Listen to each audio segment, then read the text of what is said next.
नमस्कार, मैं ब्रह्मदत्त दुबे हूँ। आप सागर एक्सप्रेस न्यूज़ के साथ हैं। आज सागर ग्रामीण जो है ज़िले में प्रेस वार्ता थी।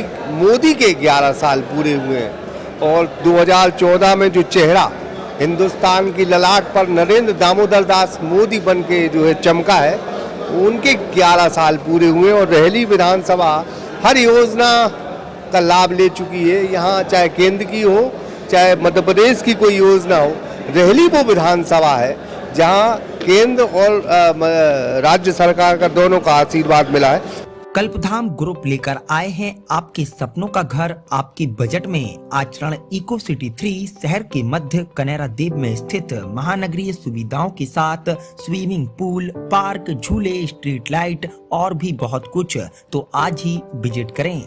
इस वक्त हम युवा नेता अभिषेक भार्गव के साथ में, जब रेहली अगर एक उदाहरण देखा जाए तो रेहली में कनेक्टिविटी की सड़कें सबसे पहले हुई।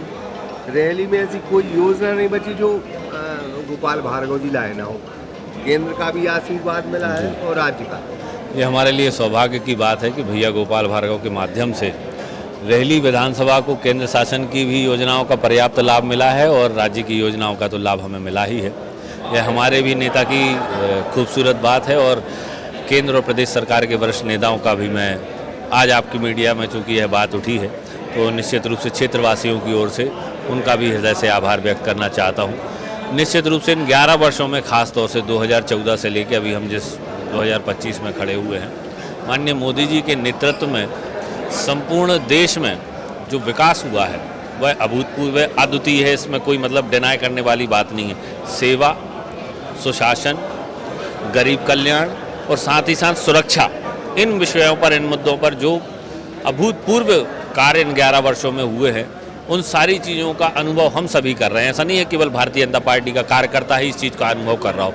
गरीब से गरीब व्यक्ति जिसको पक्की छत मिल गई, जिसको शौचालय मिल गया, जिसको आयुष्मान भारत योजना के माध्यम से एक सुरक्षा मिल गई कि हाँ, बीमारी में हमारे लिए घर बार नहीं बेचना पड़ेगा, सरकार हमारे साथ खड़ी हुई है। हर घर नल से जल हम पहुँचाने लगे। अन्य योजना के माध्यम से मुफ्त का राशन हम लोगों को उनकी सहूलियत के हिसाब से उपलब्ध करा पा रहे।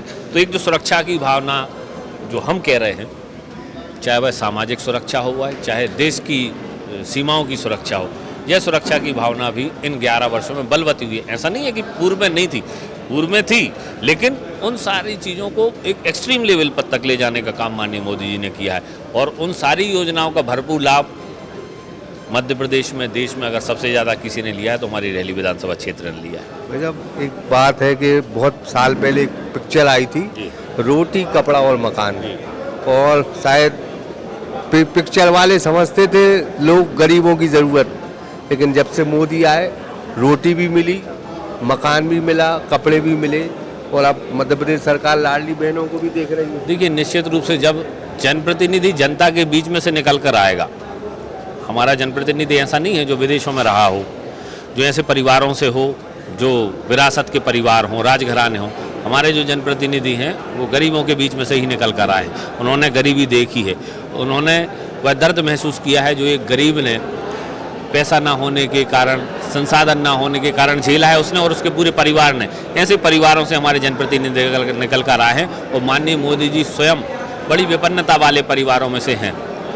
ओबीसी वर्ग से वो आते हैं और ऐसे परिवार में होने के बाद भी स्वयं का उनका जो अनुभव है पूरे देश में घूमकर, जो जनता के बीच में उन्होंने चुनौतियां देखी, उन सारी चीज़ों को उन्होंने आत्मसात किया और जब मौका लगा गुजरात के मुख्यमंत्री के रूप में, देश के प्रधानमंत्री के रूप में, उन सारी आवश्यकताओं को पूरा करते हुए योजनाओं का मूर्त रूप देने का काम, योजना बनाने का काम अगर किसी ने किया तो आदरणीय मोदी जी ने किया। मतलब ऑपरेशन सिंदूर हुआ, पाकिस्तान और भारत में जो वार हुआ, उसको किस तरह से देखते हैं कि कहीं आलोचना भी हो रही सीज फायर को लेके, लेकिन आप किस तरह से देखते हो, देश किस तरह से, वो रेहली, गढ़ा कोटक और सागर जिला किस तरह से देखा? देखिए, अपन इसको पूर्व से ही शुरू करें। जब यह घटना हुई तो आप यह मानकर चलिए कि इस घटना को उद्देश्य केवल लोगों को मारना नहीं था।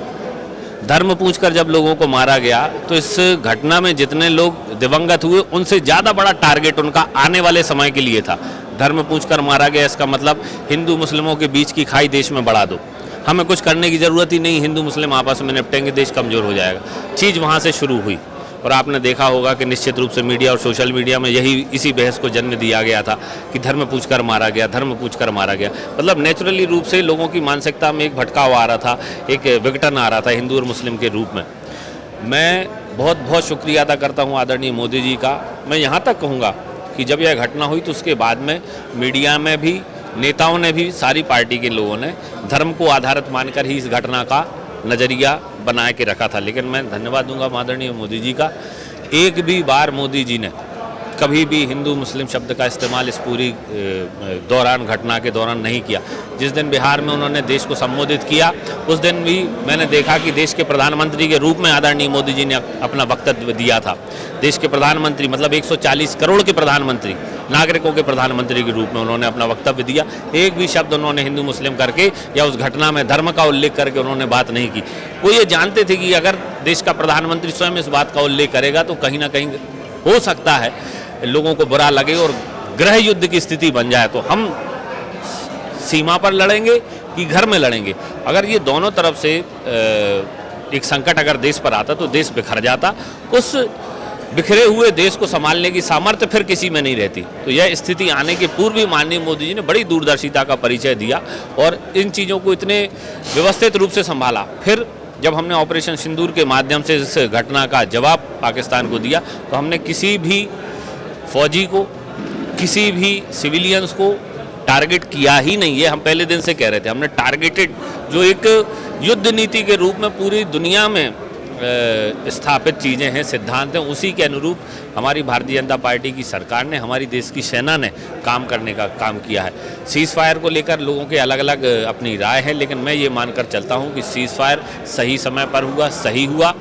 जो हम दुनिया को बताना चाहते थे वह हमने दुनिया को बता भी दिया और जिस प्रकार की हमारी छवि दुनिया के सामने थी उस छवि को हमने बरकरार रखा है। मतलब एक लाइन में ज़रूर पूछेंगे कि मोदी के 11 साल कैसे रहे? सेवा, सुशासन, गरीब कल्याण और सुरक्षा के यह 11 साल हैं, बेमिसाल 11 साल हैं, अभूतपूर्व 11 साल हैं, अविस्मरणीय 11 साल हैं।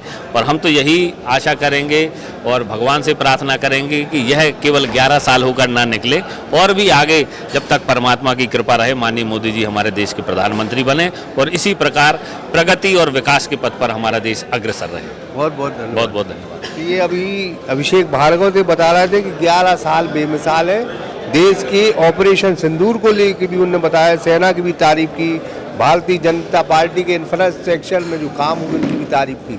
फिलहाल इस पेशकश में इतना ही, लेकिन बात सिर्फ इतनी है कि मोदी के 11 साल को लेकर देश में प्रेस कॉन्फ्रेंस हो रही है। जिस धरती पर रैली में प्रेस कॉन्फ्रेंस हो रही है उसमें गोपाल भार्गव यहाँ के विधायक हैं, पूर्व मंत्री हैं, उन्हें केंद्र की योजना हो या फिर राज्य की योजना हो अपनी जनता को भरपूर फ़ायदा दिला है। यही उनकी आदत है कि वो लगातार इसी आदत की वजह से 9 बार से लगातार विधायक मंत्री।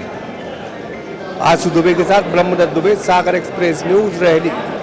कल्पधाम ग्रुप लेकर आए हैं आपके सपनों का घर आपके बजट में। आचरण इको सिटी 3 शहर के मध्य कनेरा देव में स्थित महानगरीय सुविधाओं के साथ स्विमिंग पूल, पार्क, झूले, स्ट्रीट लाइट और भी बहुत कुछ। तो आज ही विजिट करें।